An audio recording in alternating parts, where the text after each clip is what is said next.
Right, hello again. I'm here again with Rob, just continuing our conversation. Hello, Rob. How are you? Rob, hello. Nice to see you again, Peter. How are you today? Yes, all right. Thank you very much.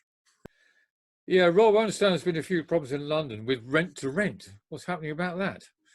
Yeah, well, unfortunately, one or two companies are in this rent-to-rent market, seem to be no longer in existence. We've had half a dozen instances now where a landlord, a property owner, has rented their property out as a unit to a limited company. That limited company is then sublet individual rooms within the property. They've got an HMO license, so there's no illegality. And the company which is renting out the individual rooms has contracted to provide services for the occupiers, so the tenants in the rooms, things like cleaning, broadband, Netflix, all the utilities, all that sort of stuff.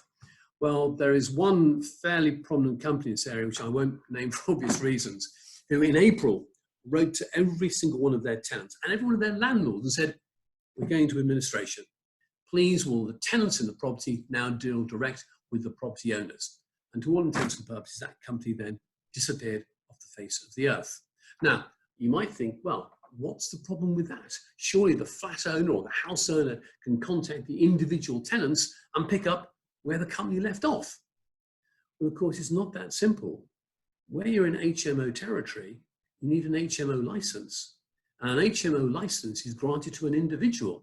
And if the owner of the property is not named on that license, as typically they aren't in this situation, if they start meddling in the management of the property, that could be a criminal offence. A criminal? And if they start criminal offence, and if they start taking money, they start taking rent from the individuals in that property, well, we've all heard of rent repayment orders. If you're actually managing a property with no appropriate HMO license, yeah, you might have to repay that rent to the individuals who paid it to. So that's problem number one. Problem number two, if you say, well, hang on a minute, why don't we just forfeit the tenancy we gave to that limited company?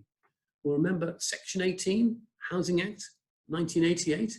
If you forfeit that intermediate lease, you, the owner of the property, become the direct landlord of the people in those individual rooms.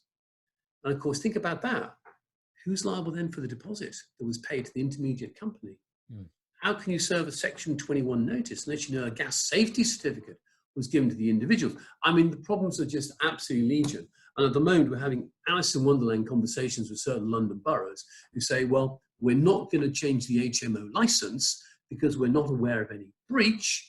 We will change the license if the company in the middle asks us to. But if the company in the middle has stopped trading and disappeared, what on earth can you do? So it's an object lesson at the moment for a lot of landlords in central London as to what can go wrong with a rent-to-rent type situation. So the message really for members is if you are in a void situation, if you're trying to rent your property, don't just say yes to the first rent-to-rent organisation that comes along, because if they're not bona fide, if they don't have the financial clout to see themselves through any sort of financial crisis, you, the owner of that property, will be picking up the pieces in 6 months' time. I mean, we always recommend the owner of the property to ensure that they apply for the license for that kind of problem, even if they're not managing it. Yeah, no, that's absolutely the right thing to say to all the members. And the other thing to bear in mind, if you are having people subletting your property, you really want to know who those people are in your property. You really want to see the documentation is done properly by that rent-to-rent organisation in the middle, as it were. Because if you are picking up the pieces, it's very much easier to do it if you've got the documents, if you know, say, the gas safety certificate was served, or in the future, if you know the electrical safety certificate was served. If you don't have that, you have got a problem on your hands, as many landlords now are finding out. Okay, and I'm going to throw one at you from the left flank. Yeah. I always get confused between, I know what an AST is, what's serviced accommodation, which is not an AST? No, service accommodation is where a significant part of the rent is not for the room or the property, it's for services. So, for example, if you have bed and breakfast provided, and I don't mean just a bottle of milk on the doorstep, I mean proper breakfast provided. If you have cleaning, then you could have a services type agreement. If you think about hotels, if you check into a hotel, you are not a tenant of that room.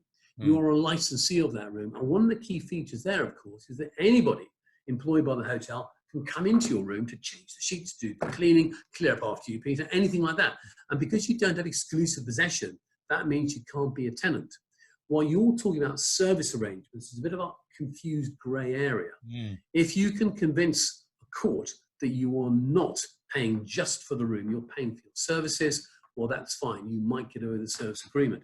The danger with all of these is that if you end up in a courtroom and a judge says, no, I've seen your services agreement, Peter, but I think this is really an AST. Yeah. You will then say, well, it's an AST, so did you raise the deposit? Yeah. Well, of course, if you think it's a service agreement, you never did. If it's an AST, where's your gas safety certificate? So when they go wrong in a big way. Even with certain agreements where we have what you might call a resident landlord, I will usually say to someone, well, technically, you might be a resident landlord, but it's safer to do an AST, get all the registration sorted out for the deposit, serve your gas safety certificate, because you do not want to be in that situation where perhaps, they are my favorite charity, Shelter are representing a tenant and they put in a barrister with legal aid funding to argue that what you say is a resident landlord situation is really an AST. Because if you have the argument, you've lost. The costs of going to court are just horrendous. Solicitors like me, we pay for our next skiing holiday on landlords to get it wrong. Well, not that you can go skiing at the moment, but you. Oh, well, no, I know. But one day we live in hope. Right, that's all good stuff, Rob. So good to see you. Bye for now.